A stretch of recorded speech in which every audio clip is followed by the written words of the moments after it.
Hey everybody, HomeSliceHenry here, and I just reached 34-41 ELO in the Open Great League with a team that I stole from a regional champion. Now this team was created by 3-time regional champion ELO, and it is as follows. Shadow Celio as the lead, with Chargebug and Quagsire as the closer.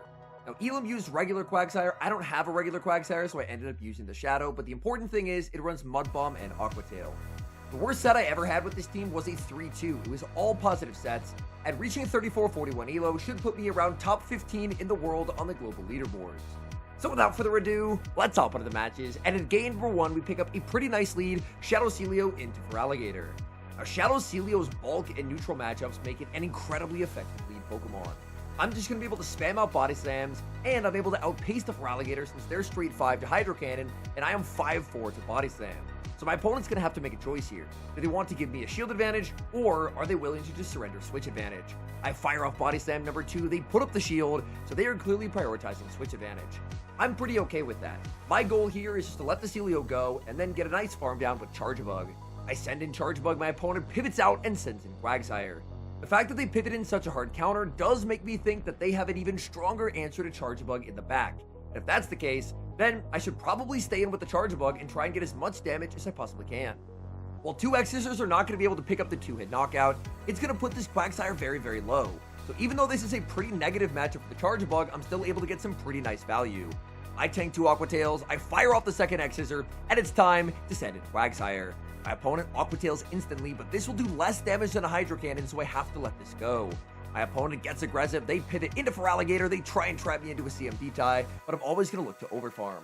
I need to try and exit with as much residual energy as I can possibly get. So I overfarm, fire off the Aqua Tail right before they make the Hydro. Aqua Tail is shielded, and this makes me think that I made the right call in saving the Quagsire for the endgame. If they're shielding, they do not like Quagsire energy in the back. I commit to the farm down, I get it. My opponent's going to wait down their timer, so they will have an opportunity to go for a catch. They wait down the timer, it hits 0, it's Stunfisk in the back, they fail the catch, and that's going to be a win. Opponent sees the writing on the wall, and concedes the match. We pick up a terrible lead in game number 2, Shadow Celio into Morpeko. I save switch into Chargebug, and the Morpeko's going to stay in and fire off a charge stack after 6 Thundershocks. I can tank whatever they throw here, they're just going to go for a Psychic Fangs. I'm pretty okay with that, and now they're going to pivot out and send in Gourgeist. This is a very important bait out for me. My backline gets destroyed by Gourgeist. I fire off X-Scissor number 1, go for X-Scissor number 2, but unfortunately Gourgeist is bulky enough that they can actually survive both of these and farm all the way down. I throw the Volt Switch, I wait the turn, I switch into Celio, and I snipe them down. They lose 100 Gourgeist energy, and just like that, I'm right back in the game. Back in comes Morpeko, but with the energy advantage that I have on Shadow Celio, suddenly, this game looks very winnable. I'm just going to farm up as much as I can. Opponent tries for a Body Slam catch on a Jellicent. Jellicent, not a great Pokemon for a Shadow Celio, Shadow Quagsire courtesy, but as long as I can play to the zeros, I should be in a pretty good spot. My opponent's weapon right now is the fact that they still have a lot of shields in play. So my goal is just to try and use Celio to force away those shields, and then I should be able to sweep the endgame with the Quagsire. So I shield up the Shadow Ball, fire off the Surf, and I'm really hoping my opponent puts up a shield here. The Surf does not get shielded, that's a little bit unfortunate. They're going to knock me out with the Shadow Ball, and now I can send in the Quagsire. The Morpeko is nowhere close to a move, so I should be in a pretty good spot. I send in the Quagsire, they're farming up so much energy, there's the pivot into Morpeko, and I'm already at the back-to-back Aqua Tails. My opponent does not have the charge stack loaded here, so when they shield, I can just knock them out with Aqua Tail number 2. All they have left is the Jellicent, but Jellicent will be unable to pick up the one-hit knockout with the Shadow Ball. Back in comes Jellicent, no Protect Shields remaining for me, but it's not gonna matter. Shadow Ball lands, we hang on, we get the one-shot down, and we're able to clutch the win. We move to the next game, leading Shadow Celio into regular Celio. I'm definitely going to be staying in and trying to play out this lead matchup. If both Celios are Shadow, I believe that the matchup does end with their Body Slam knocking me out. But if one is Shadow and one is regular, then I believe it actually comes down to a Powder Snow down, which is significantly better for me because that way this matchup will actually end in a perfect tie. I feel pretty comfortable playing out the zeros here to a tie, and then just trusting in Shadow Quagsire. Shadow Quagsire usually has pretty decent play into the backline of Shadow Celio-led teams, so I'm very comfortable playing this out. We're going to be trading quite a lot of Body Slams. I do lose Charge Tech priority as expected. My opponent also appears to have a very high rank Celio, because I'm not going to be able to Powder Snow down before they are. Judging off the damage ranges, this is going to end, as expected, in a perfect and complete tie. Now I need to wait down the timer. When the timer hits 0, I've decided I'm going to be sending in the Shadow Quagsire. So I bring in the Quagsire, my opponent sends in a Wigglytuff, and I'm very happy to have this alignment. Shadow Quagsire's ability to just spam on Aqua Tails can really make life uncomfortable for Wigglytuff. I fire off one Aqua Tail, already at Aqua Tail number 2. This will not knock out, but it would put the Wigglytuff pretty low, so my opponent will put up a shield. Now that I'm about to be debuffed with Icy Wind, I can't really afford to stay in. So I'm just going to look to pivot out and send in Charge-a-Bug. I don't want to throw on alignment here, so I'm just going to keep farming. My opponent tries for a catch as they bring their Charge-a-Bug into mine. X-Scissor will not pick up the 2-hit KO here, but it could potentially set up a pretty nasty Mudshot down. I'm very comfortable no-shielding the X-Scissor, and I'm just going to farm up to the back-to-back, really try and put some pressure on my opponent. I do have a pretty decent Charge-a-Bug, so I think it's unlikely that I do win the Charge Attack priority tie, but you never know. They shield the X-Scissor, they do win Charge Attack priority, and I make a very important call. I have to let this go. I need to win the game with Shadow Quagsire and a shield. And the reason why I couldn't give up the shield was because Wigglytuff had a Swift loaded in the back. Wigglytuff fires off the Swift, I put up the shield, I throw the Aqua Tail, and this should be a game win. Because I can take the knockout with the Aqua Tail, they can bring back in the Charge-a-Bug, but I'm able to make the Mud Bomb. Aqua Tail, I don't know if it would quite take the knockout here, but Mud Bomb definitely will. Down goes Charge-a-Bug, and that's a good game. We move to the next match, picking up a slightly negative lead, Shadow Celio into Tinkaton. I have 2 better answers in the back, so I say switch into Charge-a-Bug, and my Charge-a-Bug is going to be answered with Furret. I've seen this team composition a few times, and it's typically Tinkaton, Furret, and Mandibuzz in the back. So for me, winning switch advantage is an absolute must. Furret will fire off the Swift, but I will be able to take it very comfortably, and then I can look to fire off the X-Scissor. Unfortunately, I accidentally overfarmed too much, and I play to a CMP tie that I do not win, so a pretty unfortunate error by me. I will go for an undercharge here on the X-Scissor because I don't want to take the knockout, instead I want to exit close to a discharge. My opponent's going to bring in not a Tinkaton, but an Annihilate, and suddenly I have regrets. My Shadow Celio is not particularly useful this game, so after grabbing a shield, I pivot back into the Celio. And the good news for me is that Shadow Celio is very bulky, so even as they go for the Rage Fist and ramp up the counters, I'm still going to make it to a Surf, and this will inflict massive damage or pressure the final shield. I was very worried that when I brought in the Celio, my opponent would have pivoted back into the Tinkaton and saved the Annihilate, but they did not. Instead, they stayed in. I got a lot of Powder Snow damage, and now they're pretty close to Aqua Tail range. I'd have to shield this because it is a boosted Rage Fist, but I should be able to knock out the Annihilate, and then the Tinkaton is going to have a really tough time KOing Quagsire from this health range. Aqua Tail lands, down goes Annihilate, back in comes the Tinkaton, and this game should be a win. I can fire off Mud Bomb, this will do massive damage onto the Tinkaton. They can hit back hard with Gigaton Hammer, but I'm pretty sure I would need to be around half HP for it to KO. So, I'm able to tank Gigaton pretty comfortably. Well, I don't know if anyone can ever really tank Gigaton Hammer comfortably, but the good news is we survive it. Aqua Tail easily KOs Tinkaton, and we're able to get the win. We get a pretty terrible lead in the next match, Shadow Celio into Morpeko. Looks like I started the recording way too late on this game, but luckily we're right into the action. They fire off Psychic Fangs, that does not do a whole lot of damage, and my opponent now sends out a Chestnut. Considering I have a Shadow Quagsire in the back, I am ecstatic to bait out a Chestnut. I don't know how Charge-a-Bug ended up baiting out Chestnut, but I won't question it. I'm just very happy to not have the Chestnut, absolutely hard countering my Quagsire. I'm able to tank the Frenzy Plant even at -1 defense, launch the back-to-back X-Scissors, and then switch back into the Celio. Shadow Celio up energy actually doesn't end up feeling like a particularly bad matchup into Morpeko. That's just because Celio hits so hard. The Powder Snows, the Body Slams, the spam is just absolutely relentless. Morpeko does have enough for the Aura Wheel. They're going to bait with the Psychic Fangs, but even with the Psychic Fangs bait, up energy, Celio is looking to sweep. I'm able to make another Body Slam. Are they willing to give up this final Protect Shield here? Body Slam lands, down goes Morpeko. In the back is a Talonflame, and this game is a win. I'm able to bank energy on Celio, pivot into the Quagsire, and there's just no way out for my opponent. They no-shield the Aqua Tail. Talonflame can survive, but at what cost? They have basically no HP left for the remainder of the game. Fly lands, I'm able to tank that very comfortably on Quag, and I should even be able to make a third Aqua Tail here as well. Aqua Tail will be shielded, my opponent playing it out to the bitter end. They'll finally fire off a charge attack, and I'm okay just letting this go. I can farm them down with the Charge-a-Bug, I can farm them down with the Celio. I decide to go for the Charge-a-Bug. 1 Volt Switch takes the knockout, and we get the win. We get a great lead in the next match, Shadow Celio into Shadow Galarian Weezing. This matchup is surprisingly dominant for the Shadow Celio. Weezing outpaces, but I can pretty comfortably tank a Sludge, and they can never farm me down after. However, I do still like shielding the first, just because if they land a sludge, then they can fire off the cheaper brutal swing instead. Surf landing means they're not making another move. My opponent pivots out and sends in the Shadow Quagsire.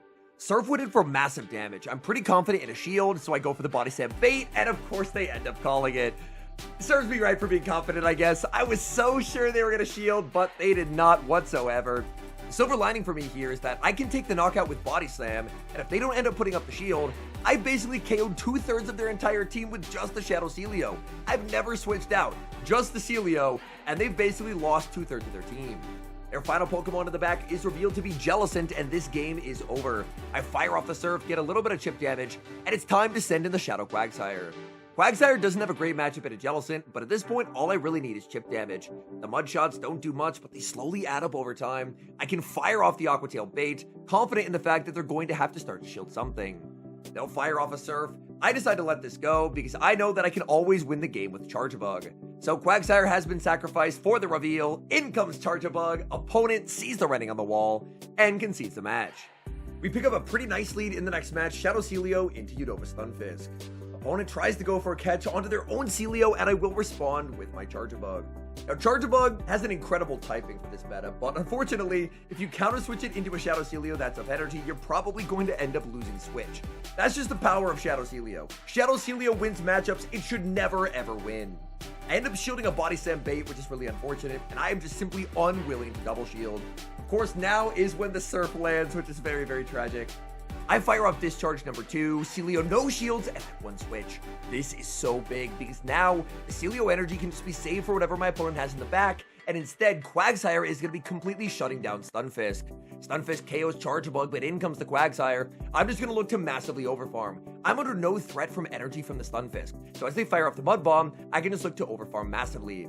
Mud Bomb after Mud Bomb can connect, and I just simply do not care. I'm just going to continue to farm. I farm up a ton of energy, fire off the Aqua Tail, there's the catch onto the Fearow, but I have so much stored energy on the Celio that I've just completely won this game. The Powder Snow is shredding through the Fearow, I fire off the Body Slam. Body Slam should come very close to knocking out. Body Slam connects, Powder Snow KOs, back in comes the Stunfisk, and my opponent basically just stops tapping at this point. I had way too much Celio energy. We Powder Snow all the way down and take the win. We led into Unova Stunfisk last game. This game we lead into Galarian Stunfisk against the world champion.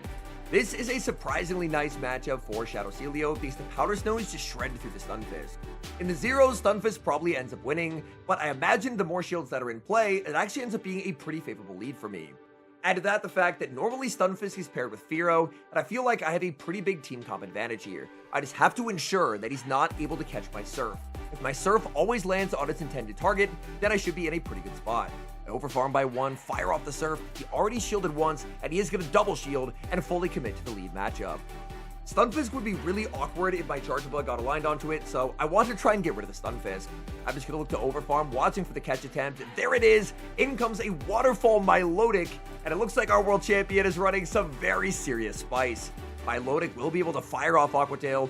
Aqua Tail connects. It looks like I should survive the next Aqua Tail, but it's not going to be by much. Luckily, having a good IV Charge-a-Bug will pay off here, as I'm barely able to hang on, and I get the double up on Discharges. Discharge, I'm hoping will take the knockout here, and it does as Milotic falls. Back in comes the Stunfisk. I fire off the X-Scissor just to burn the switch timer, and then I'm looking to pivot. In comes Quagsire. He reveals in the back he has Fearow, and I feel like I'm actually in a pretty good spot here even without Stone Edge. Togekiss cannot be KO'd by 2 Aqua Tails, but Fearow is slightly glassier than Togekiss, so I'm hoping that I will be able to take the knockout here. Aqua Tail number 1 lands. Fearow is very glassy. I go for Aqua Tail number 2. I have to hope with the Mud Shot damage this is enough. Aqua Tail connects. Fearow falls. Back in comes the Stunfisk. We make the Aqua Tail, and we're able to take the win. Even with him running Spice, he still made it incredibly close. He is just such an incredible player. Hopping into the final match, we get a great lead. Shadow Celio into Togekiss. This is the easiest shield ever for me as the Celio player. I can always just double up on Body Slam, so they're going to be forced to pivot out. They save switch into Aegislash, and that is one of the scariest things that I could ever see. Even though I have a Mud Bomb Quagsire, Aegislash has a shield advantage, and a shield advantage Aegislash is an absolute nightmare to deal with. I get to farm up to a Mud Bomb plus an Aqua Tail, and I decide that my opponent's going to call a bait. So I full send the Mud Bomb, but they put up the shield, and I threw these moves in the wrong order. Had I Aqua Tail baited, then I could have won CMP with the Mud Bomb and pressured away the final shield.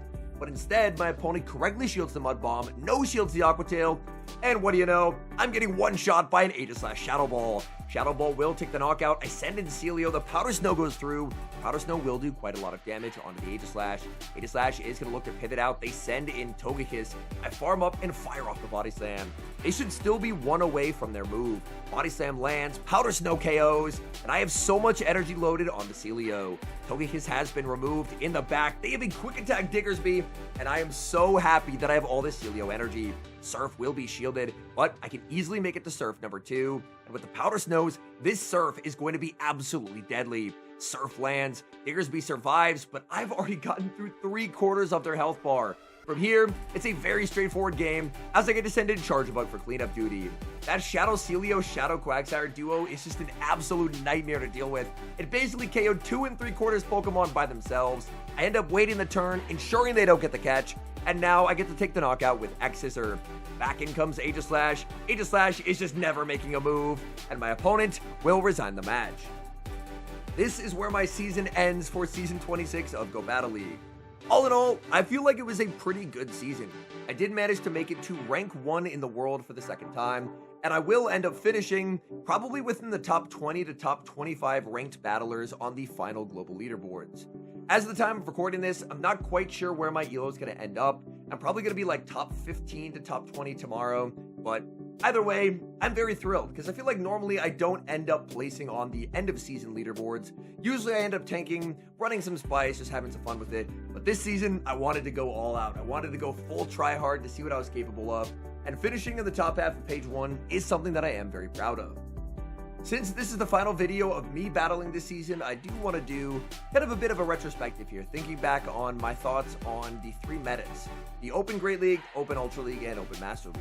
To start with, I think this is probably arguably the best Master League meta we've ever had. This Master League meta, almost everything had played into everything. It led to very hyper-flexible games where you very, very rarely felt like you were fully hard-countered, because Pokemon like Lunala, Reshiram, and Zekrom were just so incredibly flexible, where you're able to kind of dance in and out of matchups, and honestly, this meta felt incredible to play in. I played a lot of Ultra League towards the first half of the season, and ended up really quite enjoying it, to be honest. Towards the second half of the season, kind of shied away from Ultra, just because Ultra is the least played of the 3 leagues during triple rotations, and where I was at on leaderboards, queues were few and far between, but from watching people play, it did seem like a pretty fun meta. As far as the Open Great League meta, I feel like the Open Great League meta, it kind of started off in a rough spot, especially towards the middle of the season. I think that once people kind of figured out Aegislash, the meta got a lot more bearable, just because for a while, Aegislash was kind of just the cheat code. You could put Aegislash in the back, force your opponent's shields, and then Aegislash would sweep everything. And that's part of what led to the resurgence of some Pokemon like the Immortal Sableye with Drain Punch, whereas trainers were saying, I keep getting swept by this Aegislash, what can I do? What Pokemon can I put on the team to have a very strong answer to Aegislash? Overall, I feel like this was an okay Open Great League meta. If you had asked me towards the middle of the season, I probably would have been a lot less complimentary, but I feel like towards the latter half, it did end up feeling more flexible than it had been at other times of the season. I feel like Pokemon like Shadow Celio also rising really helped, because Shadow Celio is just an incredibly neutral Pokemon. When it comes to next season, I'm a little bit bummed that Shadow Bugbite Fortress was not nerfed in any way, but I am hopeful that there will be still some fun teams and some fun games to be had. Thank you so much for watching this season, whether this is your first HomeSliceHenry video, your 100th HomeSliceHenry video, or your 1000th HomeSliceHenry video. Every one of you guys watching this channel, you help me do what I do. And I absolutely love getting to run crazy things in the Go Battle League, share my teams, share my strategies, share my achievements, share my great failures as well. This is just an absolute joy to get to make videos, so thank you, everyone who has supported me along the way in this journey, and an extra special thank you, as always, to our channel members here on YouTube. The support you guys provide to the channel directly helps me to continue to make videos, so thank you oh so very much, each and every one of you, and until next time, I've been HomeSliceHenry.